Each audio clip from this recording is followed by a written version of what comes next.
Yeousch! Hey there guys, Mr. Carmine here, and we're back with another episode of One in the Chamber, the new podcast. And today I have a very special guest with me. I've been a big fan of all his videos for a long time. Would you like to introduce yourself? Hey everyone, I'm Andy, better known as Escoblades on YouTube and everywhere online. Um, I love yeah, your voice. thanks. I I've been getting that a lot recently, and I hate the sound of my voice actually. It's like It- everyone says, "Oh, you've got a really cool accent or something." I'm like, okay. Accents help so much on YouTube. I found um, trying to think here. Yeah, Lazivo, he's a good Yeah, example. He's got a good accent, and Bongster7. It helps to have a different voice to all the other people. thank you. Okay, well, we'll start for the questions. Where are you from? I was actually originally born in Nigeria.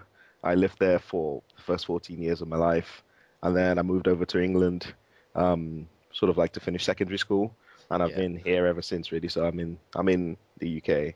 I'm in Peterborough, which is sort of like an hour outside London. It's near Cambridge for those who don't know the geography Oh, of the UK. So you yeah, live pretty near me then, I think. yeah, I'm virtually next to Reading. yeah. Um, so yeah, you're not too far away, which is good because it means that I don't have to be up at midnight doing this like all the other ones so far. Um, okay, how did you first get into starting like your YouTube videos and your channel? Um, what happened was, so I've been I've been sort of embedded in the Ubisoft community for years. I mean, that's another story, but I've Yeah, been with them for ages. And then sort of at around the time of Assassin's Creed 2, I sort of get started getting really into the Assassin's Creed community and stuff. So when Brotherhood dropped, with the multiplayer and stuff, yeah, it was a and the big beta thing. happened, yeah. A few people started putting up videos, the likes of like Shenmue 36 and Rainy and people like that who, I interact with a lot now in the community. Yeah, And I saw their videos and I thought, wow, I've always really wanted to put up YouTube videos back when I was playing a lot of Call of Duty, but I never got around to getting a PVR. Then when I yeah, did get a Hopog HD PVR, it just didn't work it refused to work with my computer, and I just thought I'm destined not to do this. Uh, so I sold it. Um, and then I started seeing, those guys putting up their Assassin's Creed Brotherhood videos. And I was like, I really want to do this, but I want to do tutorial style videos, because it was a unique multiplayer. A lot of yeah, people still don't get it. So I ended up getting a Blackmagic Intensity shuttle. And I was like, I built a PC specifically to work with that. yeah, So it's a bit of a powerhouse, the one I'm using now. And I was yeah. like, right, this is going to work. The quality of your videos is quite amazing. It seems to be better than the standard HD PVRs. Yeah, the Intensity shuttle is pretty badass. And because it works with USB 3 as well, I don't know if that makes, any sort of difference, but I can capture raw data in like the highest HD possible.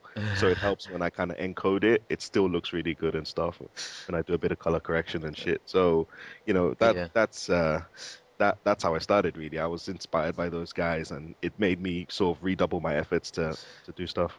Yeah, you've inspired me to start a new series on my own channel, which is Assassin's Creed videos. It seems to be going down pretty well with my subscribers, so they certainly like your style of videos. Thanks. At the moment, I'm only rocking with a Roxio, but I will upgrade in the future, I would imagine, if my channel starts to grow a bit more. My quality's not so great. Um, But ultimately, I think it's one of those that it's like, even with, there's another guy in the AC community called Squidish, and he's got a um, have a HD, but it doesn't record in HD. It's yeah, like the oxymoron kind of thing. So yeah. his quality isn't that great, but it's the quality of your commentary at the end of the day that complements whatever is on the screen. So, Yeah, it you know, doesn't really make sense. Mine's called a Roxio Game Capture, and on the side of the box it says HD PVR, but it only records in 480p, 480, which yeah, you can always render it in higher, but yeah, it doesn't really make much difference. yeah, Okay, then the next question I was going to ask is what you mainly post on your channel, but you virtually covered that in your previous question. yeah. It's mainly Assassin's Creed, isn't It's it? mainly Assassin's Creed. Actually, what happened was I've got two channels. So, um, I've been, I was using the main channel almost like exclusively, and I've been posting Assassin's Creed Brotherhood stuff there. Yeah, Occasionally posted other things, but you know how it is. You post something else, and if the majority of your subs are Assassin's Creed Brotherhood people, they just won't watch it, right? yeah. You So get I'm like, trolled. they just won't watch it, and I was like, oh, okay. So I used that mainly for Assassin's Creed Brotherhood. Then the second channel I use for everything else and vlogs if I want to do that. So I post Call of Duty, any demos that I play, any other games that aren't Assassin's Creed, right? Yeah, So that. yeah. Are you into zombies and stuff? Oh boy, that's a story. I hate zombies. I really Hate it detest. with a I just passion. the thing is, I think that it's the most overused concept in the industry right now. Yeah, it is. Uh, Yeah, I it's agree just with that. tired and just, if you're not a survival horror game, there's absolutely no reason for zombies to be in your game. So that's the way I Yeah, feel. I still feel that it's a bit of a rip off these map packs being like 10 quid when you buy the game brand new the day it comes out and it's like 40, 45 quid and then 2 months after launch they give you another map pack and they ask you for an extra 10 quid. It's just kind of it seems a bit cheap. They're just kind of trying to get But money out of you. But that's because people stump up the money for it. If people didn't buy map packs, so if when the first when that concept started, if people hadn't started buying them, it Yeah, wouldn't have. It's the same with day one patches, right? Normally developers used to make a game and finish it to completion before they put it out. Before it went gold, they'd make sure everything was done, QA was finished, all the bugs were released. Now, they think we can drop a patch and it will be shown as post-launch support. So we don't actually even have to vigorously test our game. It's yeah, broken, but we'll release it anyway as a complete game. Hide some stuff on the disc that's not accessible until you pay us money. It's because people buy it. And yeah, people can't even blame Call of Duty for that phenomenon because it was happening well before Call of Duty became popular. People were stumping up the money for it. And so the industry thought, well, we can we might use as well. this. Yeah. Yeah. So, yeah. I normally ask people what they want to do as a career, but as you're one of the older guests, what do you do as a career? Is YouTube is your career, isn't it? And Actually, Ubisoft. well, actually, no. What I do is I'm sort of like I have many hats on. So I normally work as a consultant. I had a degree in economics, so I Yeah, work as a financial consultant, sort of like I do that on the side. And then like I work in the industry as well. I'm mainly a games journalist at the moment. Previously, I used to do QA testing for a variety of developers. I've worked with EA and Sega and THQ and I've yeah, done some freelance. So, I've got, my experience in that and stuff. I'm currently looking towards moving into sort of either marketing or community management, sort of whichever one I fall into, and I'm building up experience there. yeah, So yeah, I do that.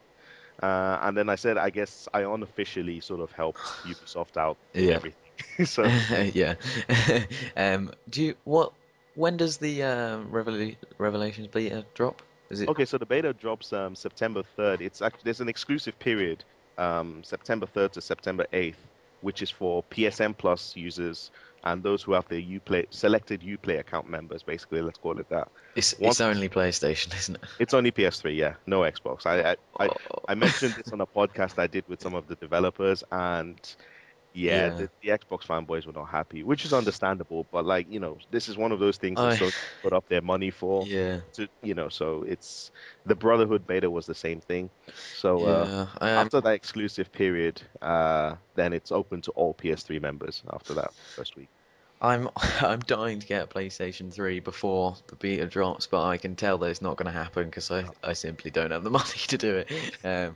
As I'm a poor kid, 16-year-old kid, I don't have 200 quid to spare, which kind of sucks. But I can deal with it. We get map packs and stuff before PS3, so it's all good. It's evenly balanced. Yeah, and I'll be putting up Revelations beta content everywhere anyway. So Yeah. pretty much Um, that. I know that you do a bit of Call of Duty and stuff here and Yeah. there. What are you looking forward to the most? Battlefield 3 or Modern Warfare 3? Ah, right. Okay. So the politically correct answer to this would be Modern Warfare 3, right? Because I'm an Infinity Ward community moderator as well. Yeah. But I cannot look past, I mean, I like to think I have a level head. I cannot ignore Battlefield 3 at I all. oh my God. I saw your tweet the other day of the the gameplay trailer The they put up trailer. at Oh, Gamescom. Oh my God, I literally jizzed everywhere. I cannot ignore Battlefield 3, no matter how much anybody wants to try. Anyone who's telling me that they're gonna buy one or the other, right, and it says the other one is shit, is It's lying to the lying, yeah, because completely. but they're both different styles of FPS. It's like, they're lumped in the same category, but they're different. They're almost like within the same genre, they're different games Yeah, because Modern Warfare 3 and Call of Duty, for the most part, has always been infantry focused, right? So it's about gunplay and it's about, one-on-one battles. Whereas Battlefield, as the name suggests, is a big ass battlefield. So yeah. Battlefield games, it's jets, it's tanks, it's everything on this large scale environment. And if you're playing on the PC, 64 players, that's just crazy. Yeah, So yeah. I've grown up with Battlefield mainly, like, and I I dread to say it, but I do prefer Battlefield. I still play all of the Call of Duties. I'm not going to lie and say, oh, I'm not going to buy Call of Duty because Battlefield's so much better and all that crap. I will definitely buy both, and I'll probably end up playing Modern Warfare 3 more, yeah, simply for the fact that all the unlocks and stuff like that, and the majority of my friends will probably play that a lot more. So that's how that'll work. Similar category here. What is your favorite game of all time? I got asked this recently. My favorite game of all time has to be Splinter Cell Chaos Theory. It's a close one between a few others, but Splinter Cell Chaos Theory was I think that was a height Ubisoft reached with Splinter Cell. I mean, Conviction was really awesome, and they're getting back to that level. But Chaos Theory was the perfect Splinter Cell game, I used to, and yeah, yeah, carry on, sorry. no, it's all right. It's my favorite. It's the one I've had the most fun on, um, and like in general, yeah. Yeah, I used to play Splinter Cell as I was a kid. I remember every year my parents would have this like work do, and Yeah. I wouldn't be allowed to be left at home, so I'd have to come with them, and I used to just have to sit in the hotel room. And the year that I got an original Xbox, I was like, right, screw this. This time I'm bringing the Xbox with me.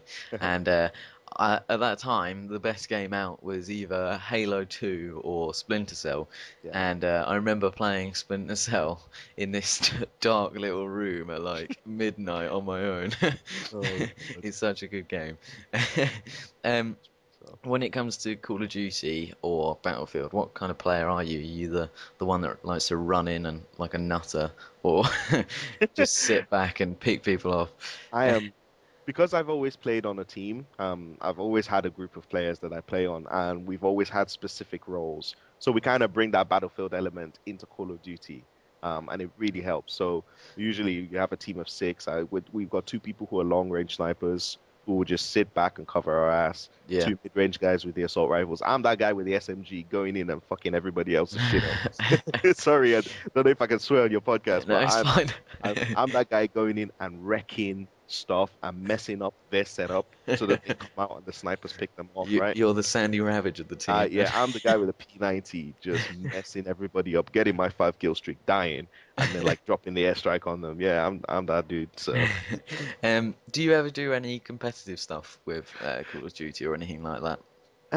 I've done like some game battles. I mean, I don't kid myself as to my level, my standard. I'm within a team structure. We can kick ass to a certain amount of time, but we don't have like really detailed strats and stuff. So I did some game battles. The one game actually that I played competitively for a long time while I was at university was Tekken. I Yeah. was I was beast at Tekken. I'm not even gonna lie. I had the original one, PlayStation 1. That's good Oh hell memories as yeah! well. Just Polygon graphics for the win. yeah. What consoles and stuff do you have then? What do you play on? Is it virtually everything? Yeah, I've got a 360, PS3, and a gaming PC, and I split my time on all of those. I used to have a Wii, but that got sold because I didn't play on it very much. But yeah, I play on all three, and as you know, I've got Assassin's Creed Brotherhood on all three, thanks to Yeah. Ubisoft. So I split my time between those three. I've actually won a Wii in a raffle, but I'm not gonna lie, I've probably only used it twice. It's just sat there. I'm dying to get a PS3, so it might be an idea for me to sell Yeah. that and move on to better things. Do you ever do live streams and open lobbies? I've been working on my live stream. The problem with the live stream I have at the moment is for some reason the game audio is not working. So I need to sort that issue out and then I'll be getting on my live stream. But open lobbies I've been doing mainly for Assassin's Creed Brotherhood. I've done a 360 lobby which went down a storm, and I've just recently wrapped up a PS3 lobby with somebody else from the community, which worked really well. And we're gonna Yeah. do another one at some point this week for the UK PS3 people because when we did it, it was quite late, so a lot of people couldn't stay up for that. So we're gonna do another one for UK PS3 people at some point this week, Yeah. and then I'm Um, good. I've been doing a lot of live streams recently for other people All purely right, yeah. for the reason that their internet can't hold it Handle. up. So I've been doing them for Swifty and Okay. Bong7 and stuff like that because their connections aren't the best. But I've had a lot of requests from my subscribers, or my whole 40 subscribers have asked me if I would do an open lobby. Yeah. So I'll probably be doing one of them soon. You should. It's a really good way to, at least from the little experience I have on YouTube, it's a really good way to connect with subscribers, right? Because they love that sort of thing, especially if they're fans of your content. They love that opportunity to play with you. A lot of people who watched my videos have been like, "Oh, you really helped me with Assassin's Creed to learn, a different play style, or I play like you and I'm getting better score." So they want that opportunity to test it against you. Yeah. So it's really great for them, and it's great for me as well to get to play with them, hear their voices, and meet them and stuff. So it's all good. Yeah. Finally, have you ever heard of Yeousch? Oh yes, Yeousch, damn it! Good. I was Massive hoping to get one of them from you. up and coming community, should I call them on? It's funny because besides that other place, I probably shouldn't. You've already mentioned it, but for the sake of the people who are probably listening to this on Yeousch, I won't mention them. But other than them, I post to Pixel Enemy as well, who recently did Jay Michaels recently did a dual com with Big Snacks. Yeah. Yeah, so yeah, I like the way they're doing things and stuff. I Looking watched good, some of feeling it. good, smelling good. Yeah, he's He's such great. a legend. I was playing on Modern Warfare 2 with him. Every time he dies, he does he shouts Youch and he's just crazy. He's so fun Yeousch, to damn play it, with. Yeousch. So, yeah. Okay, so that about wraps this episode of the podcast up. Thank you very much for coming on the show. Thanks for having me on, man. It was great fun. I hope to speak to you soon. Sweet. All right, see you guys later.